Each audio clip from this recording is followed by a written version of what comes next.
सरस्वत्यै नमः। अस्मद्गुरुभ्यो नमः। अस्मत्परम गुरुभ्यो नमः। अस्मत्सर्वगुरुभ्यो नमः। श्री सीताराम चरणाभ्यां नमः।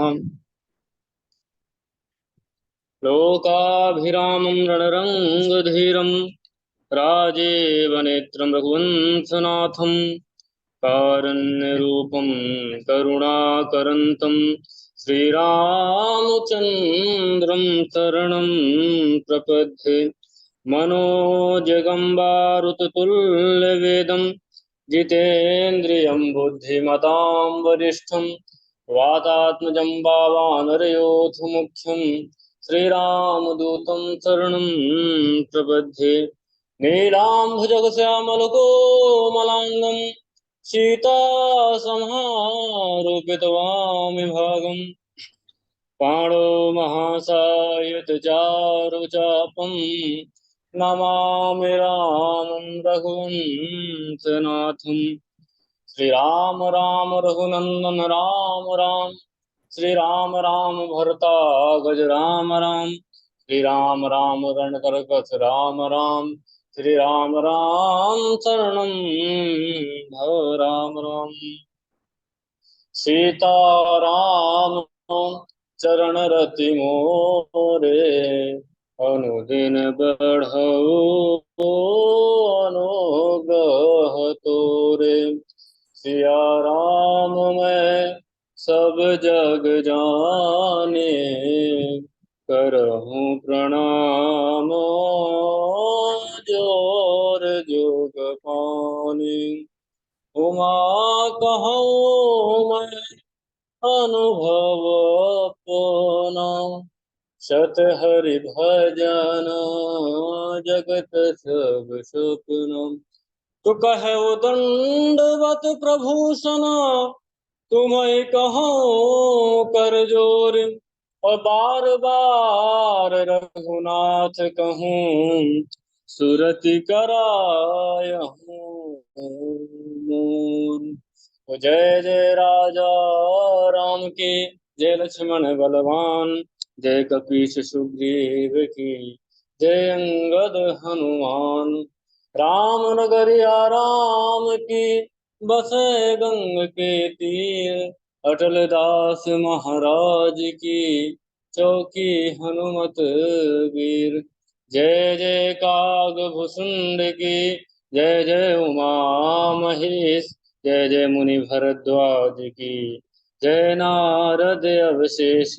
तो बार बार बर मांगहु हर्ष दे श्रीरंग। तो पद सरोज अवन पायने भगति सदा सतसिंह। बोलिए श्री राजा रामचंद्र भगवान की जय। श्री रामचरितमानस भगवान की जय। जय जय श्री सीताराम। जय जय श्री सीताराम। जय जय श्री सीताराम।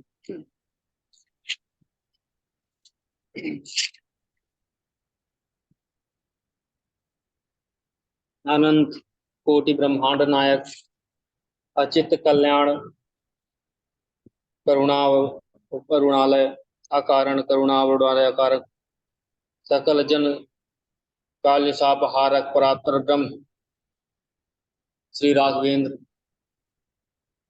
जी के चरणों में इस दास का बारंबार कोटि कोटि प्रणाम। आज आप लोग श्री रामचरितमानस की कथा श्रवण करने जा रहे हैं और इसमें आप लोग आज श्री राम कथा के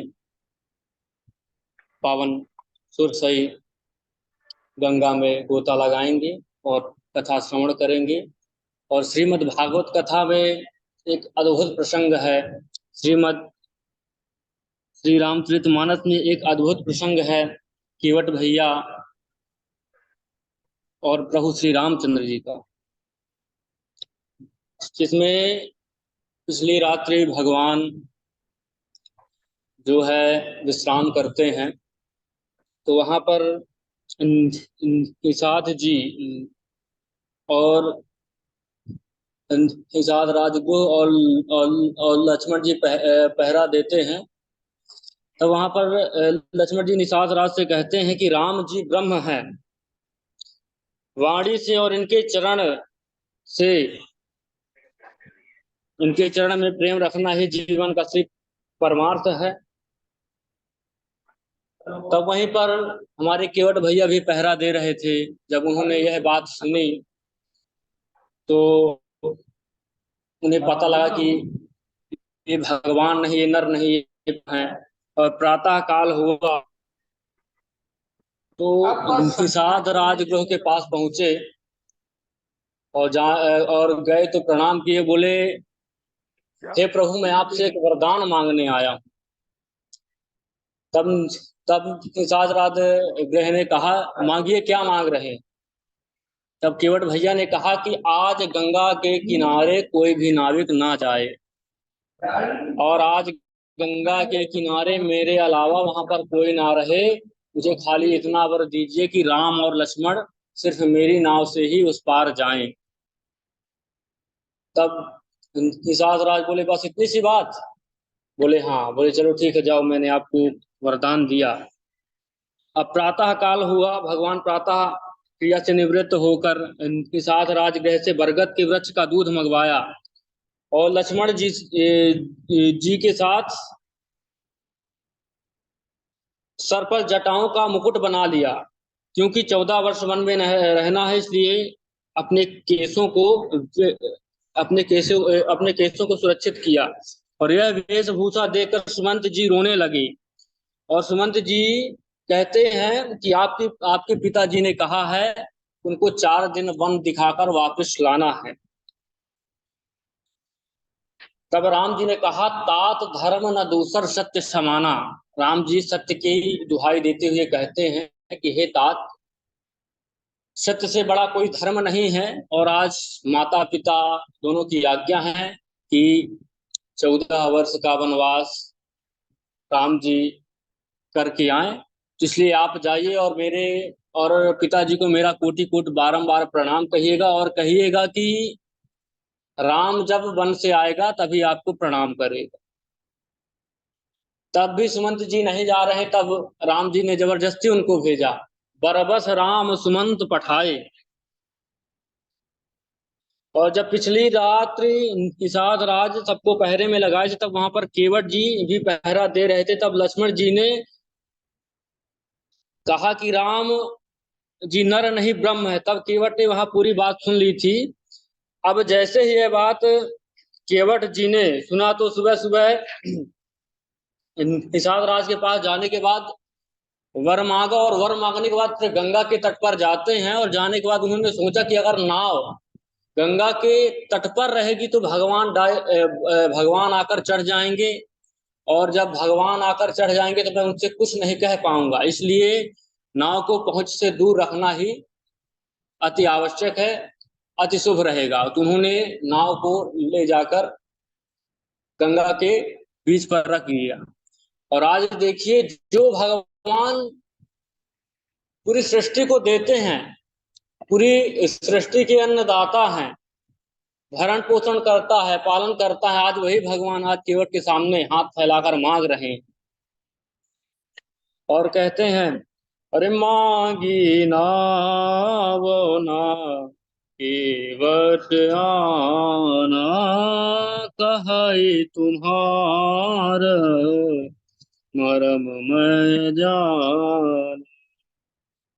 और चरण कमल रज कहूँ सब कहि, मानुष करने मोर कछुआए। छुअत शिला भई नारी सुहाए, पाहन तेना काठ कठिनाई। तरने मुने धरने होई जाए, बाटे पर मुड़ी नाव उड़ाई। एहि प्रतिपालो सब परिवार, नहीं जानो नाथ कछु और कबारू। जो प्रभु पारे अवसिगा चाहूँ, मोहि पद पदुम पखार रहूं। आज केवट से भगवान मांग रहे मांगी नाव न केवट आना। प्रभु श्री राम ने नाव मांगी, लेकिन केवट भैया ने मना कर दिया साफ साफ, नहीं आना मुझे। और कहा ही तुम्हारा मरम मैं जाना, उन्होंने कहा कि मैं आपके मरम को जान गया हूं। जिन भगवान के मरम को साक्षात ब्रह्मा विष्णु महेश नहीं जान पाए, जिन भगवान के मरम को साथ रहे लक्ष्मण जी नहीं जान पाए, आज केवट कह रहा कि मैं आपके मरम को जान गया। तब लक्ष्मण भैया ने कहा, अरे केवट भैया तनी मुझे भी जनवा दो, क्या जान गए? बोले ये वही राम हैं जिन्होंने 3 पग में पूरी सृष्टि को नाप ली थी। जब राजा बलि थे, यज्ञ कर रहे थे, तब राम भगवान पहुंचे तो बोले हे राजन मुझे दान दो। तब वहां शुक्राचार्य जी ने कहा, अरे देना मत, ये छलिया है, विष्णु है, छल करने आया है।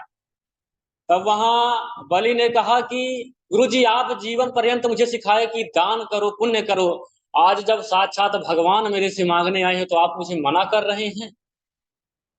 तब वहां पर राजा ने कहा, चलिए ठीक है ब्राह्मण देवता, क्या चाहिए आपको? मेरे राज्य में किसी चीज की कमी नहीं है। तब भगवान ने कहा, मुझे कुछ नहीं चाहिए, मुझे सिर्फ 3 पग भूमि चाहिए। तब राजन ने कहा, और कुछ मांग लीजिए। तो वहां बोला, मुझे 3 पग भूमि चाहिए। बोले चलिए ठीक है, मैंने दिया। बोले ऐसे नहीं मानूंगा, आप संकल्प करो। तो जब संकल्प होता है तो वो जो कमंडलू होता है टोटी वाला, तो जैसे ही राजन ने अपने हाथ में जल डालने के लिए किया, तब वहां शुक्राचार्य जी सूक्ष्म रूप बनाकर घुस गए उस कमंडलू के छेद में। अब बोले जब जल नहीं निकलेगा तो संकल्प नहीं होगा, और जब संकल्प नहीं होगा तो दान नहीं होगा। तो भगवान ने एक तीली लिया, बोले इसमें कुछ फंसा हुआ है, लाओ मैं साफ कर देता हूँ। तब उसी तीली से कमंडलू को साफ किया, तब वहीं शुक्राचार्य की एक आंख चली गई, एक आंख फूट गई। तब शुक्राचार्य जी वहां से भरभटा के निकले, और निकलने के बाद फिर बलि ने दान किया। जब दान किए तो उन्होंने 3 पग में पूरा 2 पग में पूरी सृष्टि नाप दी, और तीसरा पग बोले बलि से अब कहाँ रखो? तो बलि ने कहा, भगवान मेरे सिर पर रख दीजिए। तब केवट भैया कहते कि 3 पग में इन्होंने पूरी सृष्टि नाप दी है, इनको कभी नाव की आवश्यकता पड़ेगी?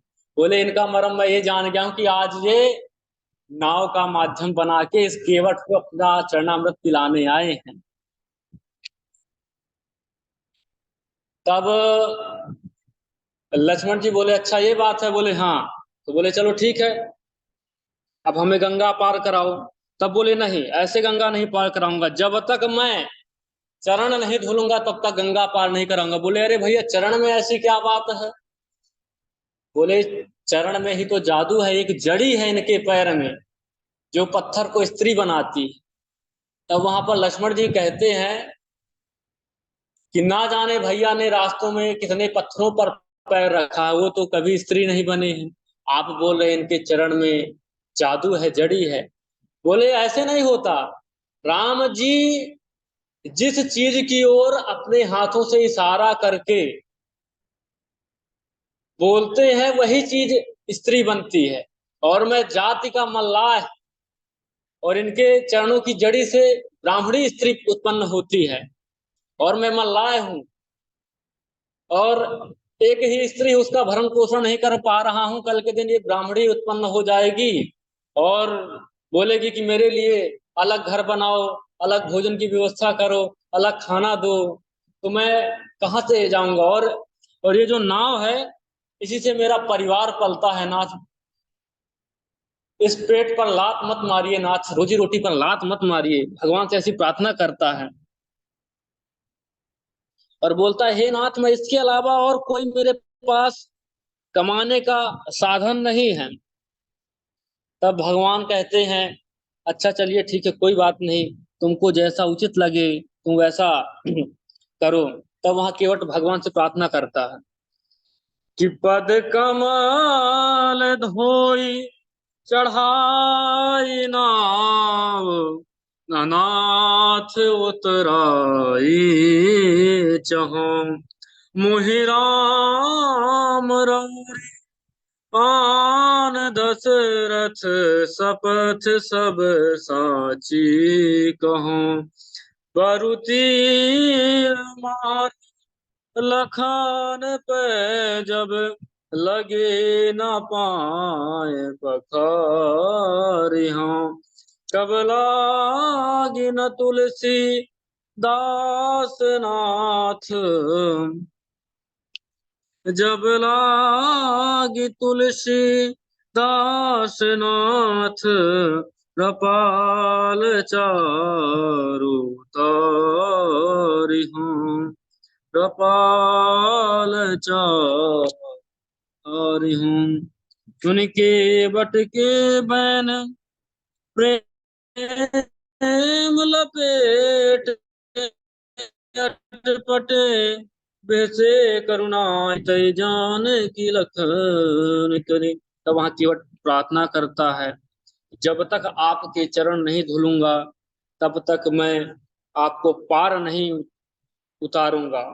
और अगर आपको ऐसा है, आपके वेशभूषा से ही लगता है कि आप कुछ देने वाले नहीं हैं, क्योंकि किसी का भी वेशभूषा होता है, कुछ पहना हो तो उसके जेब होते हैं, उसमें कुछ ना कुछ होता है। आपके पास तो जेब ही नहीं, आप तो ठन ठन गोपाल हैं पहले से, आप मुझे क्या देंगे? इसीलिए मुझे उतराई का कोई संशय नहीं कि आप मुझे उतराई देंगे, कोई मुझे उसका मोह नहीं है। और देखिए, जीवन में व्यक्ति के अंदर डर कब होता है? जब हमें कुछ सामने वाले से चाह की कल्पना होती है कि अगर मैं इनकी बात नहीं मानूंगा, इनसे डरूंगा नहीं, तो मेरा कार्य कैसे होगा, मुझे प्राप्त कैसे होगा?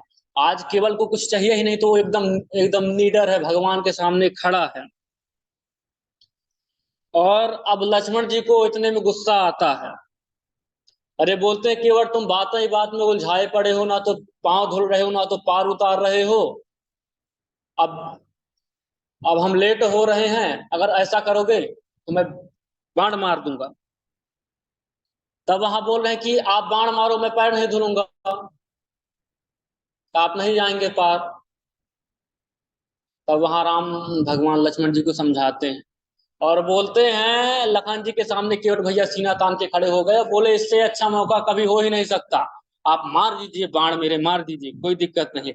कहते हैं कि जब व्यक्ति मरता है तो मुख में एक बूंद गंगा जल और तुलसी चला जाता है तो व्यक्ति को मोक्ष प्राप्त होता है। आज मैं जब मरूंगा तो भगवान के डायरेक्ट मोक्ष को प्राप्त करता हूं। तब वहां कहता है, इतना तो करना स्वामी, हो मेरे प्राण तुम से निकले, रघुबर का नाम लेके, हो मेरे प्राण तन से निकले, गंगा जी का तट हो, यमुना जी निकट हो, मेरे राम मेरे सन्मुख, हो मेरे प्राण तन से निकले, इतना तो कर स्वामी, हो जब प्राण तन से निकले, राघव का नाम लेकर, वो मेरे प्राण तन पे निकले। आज भगवान जब केवट की इतनी बातें सुनते हैं तो खड़े होकर मुस्कुरा रहे हैं,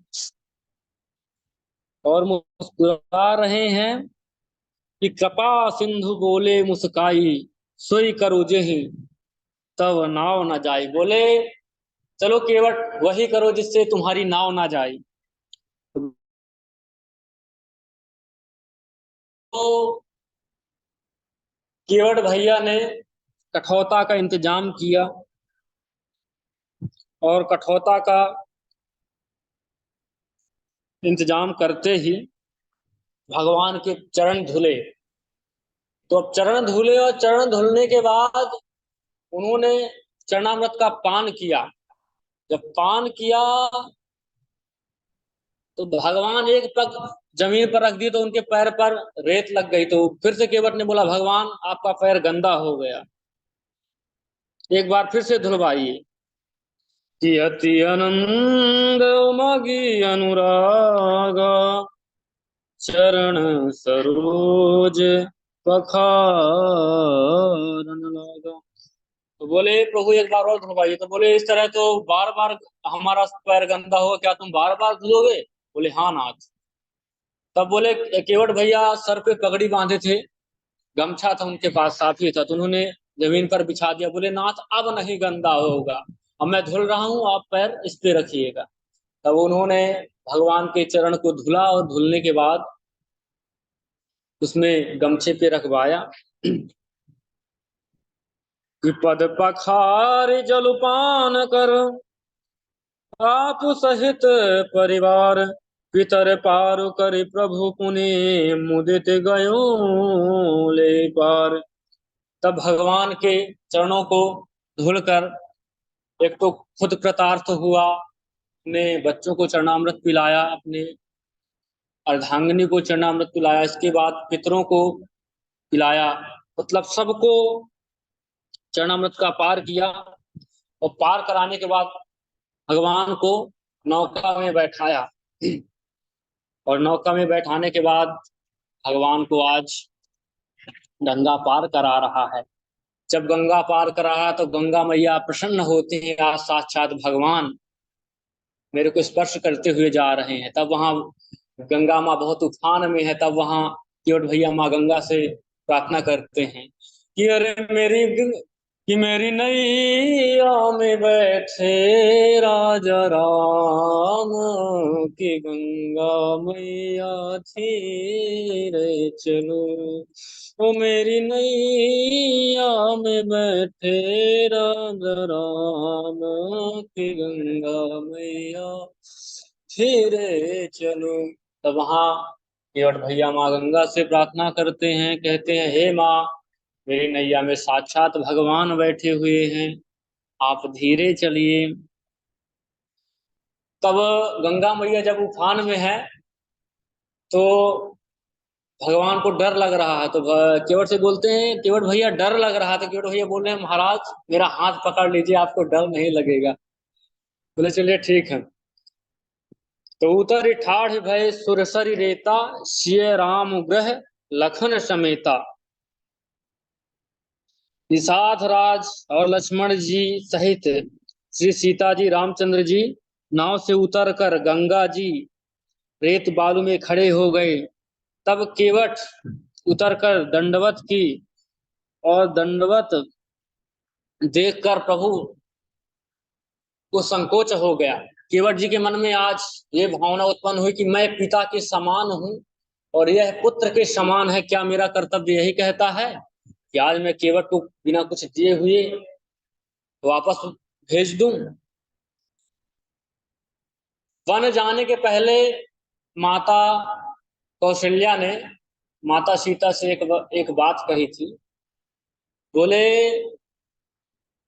हे सीते मेरा जो पुत्र राम है वो बहुत संकोची है, तुम हमेशा भी कोई भी कार्य करना तो उसके मुख को देखकर ही करना, उसके मुंह को बिना देखे हुए कोई कार्य मत करना। तो जब माता जानकी ने भगवान राम के मुख की तरफ देखा तो उनको पता लग गया कि आज मेरे नाथ करुणा निधान भगवान संकोच बस खड़े हुए, संकोच बस खड़े हुए। कि प्रिय है की सिय जान निहारे, मनि मुदरी मन मुदित उदारी। तब वहां देखा कि आज मेरे करुणा निधान भगवान संकोच बस खड़े हुए हैं। तब भगवान से प्रार्थना करती कि हे नाथ, संकोच का त्याग करिए और ये लीजिए, केवट को अंगूठी दे दीजिए। तब वहां भगवान जो है माता सीता से कहते कि हे जानकी, तुमने अपने हाथ से उतार दिया। तब वहां माता सीता जी भगवान से प्रार्थना करती हैं, कहते हैं कि काहे का हाथ मेरा नाथ हे प्रभु। जिस दिन से मेरे पिताजी ने इस हाथ को आपके हाथ में सौंपा, मानो ये सर्वस्व आपका है, मेरा तो कुछ है ही नहीं नाथ। तब वहां भगवान से कहते हैं, तो आज केवट आज करुणा निधान भगवान राम जी केवट भैया से कहते हैं कि हे केवट, उतराई ले लो, आपकी माँ आपको उतराई दे रही हैं कि कहो कृपाल ले हो उतराई, केवट चरण रहे कुलाई। तब वहां केवट ने भगवान के चरणों को पकड़ लिया, व्याकुल हो उठा और रोने लगा। बोले नाथ, आज मेरी माँ के पास आभूषण के नाम पर एक मुद्रिका बस थी, और मैं आज इतना बड़ा भागा कि मेरे कारण मेरी माँ को अपनी अंगूठी उतारनी पड़ी। हे नाथ, मेरे से अभागा कोई हो ही नहीं सकता। और तब भी राम भगवान कहते हैं, अरे ले ले। तब वहां केवट कहता है कि नाथ, एक बार ये सोने की होती तो रख भी लेता, ये तो खरी सोने की है, ये मेरे काम भी नहीं आ सकती। कोई आपातकालीन स्थिति में बेचूंगा तो ये खरा सोना है, और इसमें राम लिखा हुआ है, और नाथ, राम कभी बेचा नहीं जाता है, इसलिए नाथ मैं नहीं लूंगा। तब वहां आज भगवान से प्रार्थना करता है कि नाथ आज मैं काहा न पावा, ओ मिटई दोष दुख दारुण दावा। बोले हे नाथ, क्या नहीं मिला आज मुझे। जब से आप मिले नाथ, मेरे जीवन जीवन का दोष, दरिद्रता, दुख सब समाप्त हो गया नाथ। जब से आप मिले तब से मेरे जीवन जीवन का दोष का संबंध किससे है? नेत्रों से है, दृष्टि से है। हम जब किसी चीज को देखते हैं तो हमारे नेत्रों में दोष आ जाता है, दोष आ जाता है कि आह कितना सुंदर है, कितना सुशील है, काश ये हमें प्राप्त होता। और दरिद्रता जो होती है वो हमारे स्वभाव से होती है। हम जैसा सोचते हैं, जैसा स्वभाव बना के चलते हैं, वैसे ही हम अपने आप को पाते हैं। बोले नाथ, जब से मैं जब से प्रभुनाथ आप मुझे मिले, तब से मानो सर्वस्व प्राप्त हो गया। अब आपको पाने के बाद प्रभु कुछ पाने की तमन्ना ही नहीं रही, मानो सर्वस्व प्राप्त हुआ नाथ, अब मुझे कुछ नहीं चाहिए। और कहा, बहुत काल में कीन्ह मजूरी, याजुदीन विधि बनी भली पूरी। बोले नाथ, मैंने बहुत काल कीन्ह मजूरी, आज नाथ मुझे सही मजदूरी आप दे दी है। आप जो इस नाव पर चढ़ रख के इस पार आए, इससे अच्छी मजदूरी मुझे मेरी कुछ हो ही नहीं सकती। और भगवान से प्रार्थना करता है कि अब कछु नाथ न चाहिए मोरे, दीन दयाल अनुग्रह तो रे बोले नाथ अब मुझे कुछ नहीं चाहिए, बस प्रभु ये आपका आशीर्वाद और आप जो प्राप्त हुए मुझे साक्षात आपका ये चरणामृत मुझे मिला, यही किसी से कम नहीं है कि अरे जो पहले दिया है वही कम नहीं है, उसी को निभाने के काबिल नहीं हूँ। माया है, माया तो गया हूँ मगर जानता हूँ तेरे दर पे आने के काबिल नहीं हूँ। भगवान से कहता है कि प्रभु आपने जो प्रदान किया है उसको तो बड़े बड़े ऋषि मुनि योगी लोग तरसते हैं। और अब भगवान से प्रार्थना करता है कि फिर की बार मुही जो प्रभु देवा सो प्रसाद में सिर धरु लेवा। हे प्रभु, जब आप लौटेंगे, जब आप लौटेंगे और मुझे जो कुछ भी प्रदान करेंगे मैं उसको प्रसाद के रूप में स्वीकार करूंगा।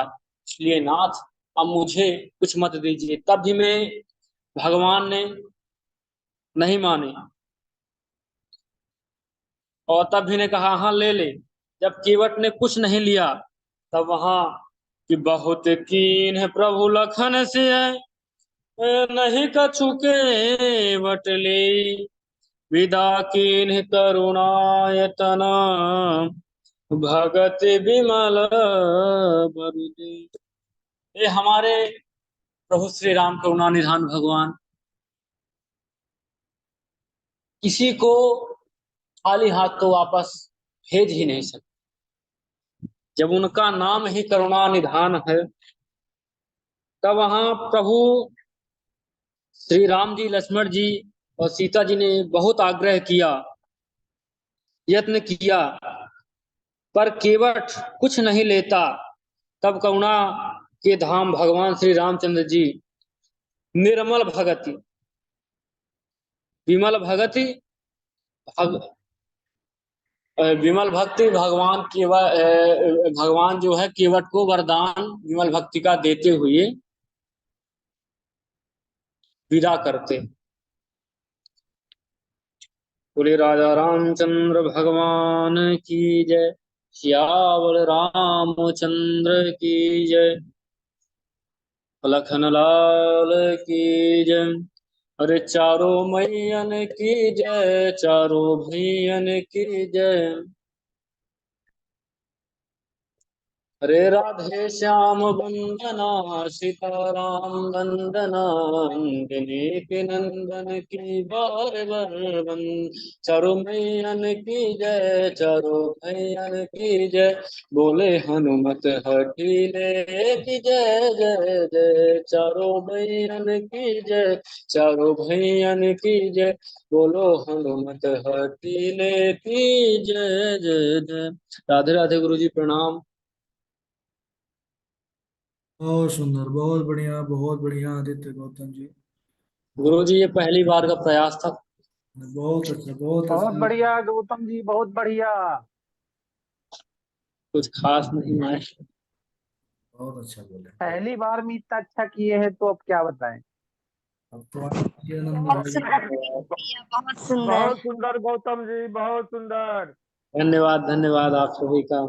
ये ये बड़ी अद्भुत ये राम कथा भाई तुमने दी, हाँ मैंने जी, ये बहुत अपने अच्छा, बहुत सुंदर। अपने ये गौतम ऋषि के वंशज हैं तो इतना अच्छा तो करेंगे ही। हाँ हाँ, ये बात सही बोल रहे अब चलिए, हैं। ग्रुप में एक गौतम और जुड़ गए।